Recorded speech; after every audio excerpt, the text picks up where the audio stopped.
Di fakta berikutnya, tergiur dengan kontrakan murah yang ditawarkan di media sosial, puluhan warga jadi korban penipuan. Belakangan kontrakan ini malah dirubuhkan pihak yang mengaku pemilik resmi lahan. Berikut penelusuran faktanya.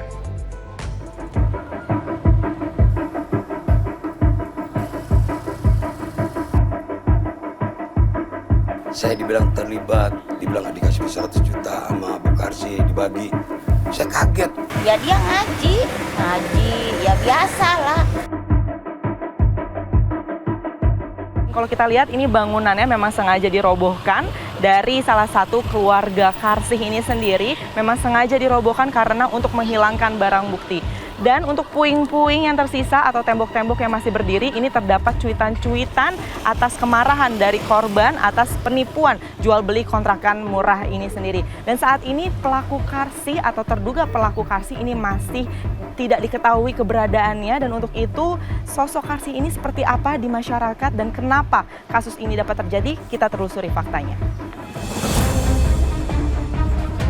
Niat ingin berinvestasi malah berujung merugi. Tidak tanggung-tanggung. Setidaknya 57 orang dengan jumlah kerugian cukup fantastis, nyaris 5 miliar rupiah.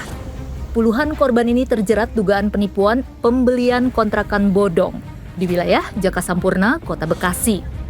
Berbondong-bondong para korban ini pun mendatangi lokasi, menuntut kejelasan kepemilikan. Para korban membeli kontrakan yang dijual terduga pelaku melalui media sosial Facebook. Seharga 30 juta rupiah hingga 400 juta rupiah tergantung ukuran. Modusnya tawarkan satu peta kontrakan dengan harga murah, pakai surat girik. Dalihnya setelah pembayaran baru akan diserahkan dokumen resmi. Rumahnya tuh udah hancur tuh, rumah yang Bu Karsi tempatin. Ditimpukin sama ya orang mungkin malah ini kan kelampiasannya, kekecewaannya kali ya para yang ditipu itu. Ya kita sih wajar-wajar, itu hak dia. Karena nggak siapa pasti kecewa banget kan. Masih banyak korban yang datang, Bu? Udah, lagi tadi katanya dengar dari kemarin sampai tadi. Kalau yang kemarin saya ketemu, karena saya habis mandi kan duduk di sini. Ada orang Tanah Abang. Tuh, Bu, kok dibongkar? Ini katanya saya baru ngasih panjer, udah 50 juta. Saya orang Tanah Abang. Ya Allah, kata saya, banyak banget. Orang terus banyak dah.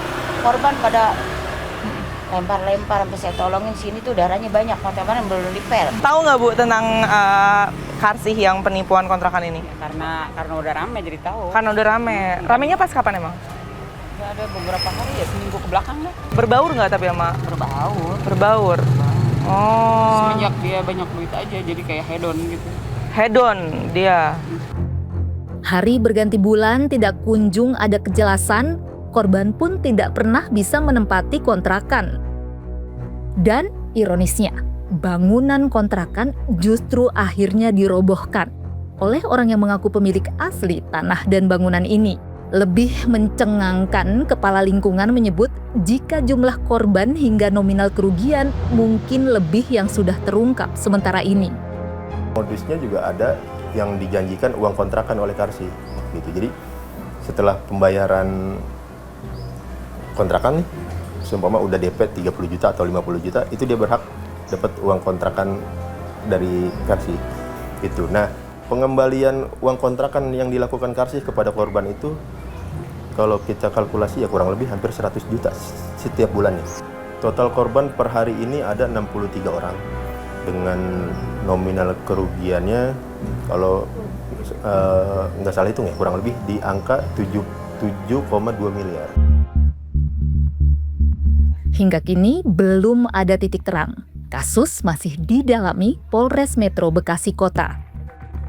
Kasus jual beli kontrakan murah ini sudah diserahkan kepada Polres Metro Bekasi Kota, dan untuk itu puluhan korban ini masih mengawal kasus tersebut sampai tuntas dan didampingi oleh RW setempat. Dan untuk itu juga para korban ini berharap agar para pelaku ini cepat dapat ditemukan keberadaannya dan nantinya para pelaku ini dapat dihukum sebagaimana mestinya. Husnul Khotimah, Agung Maulana melaporkan.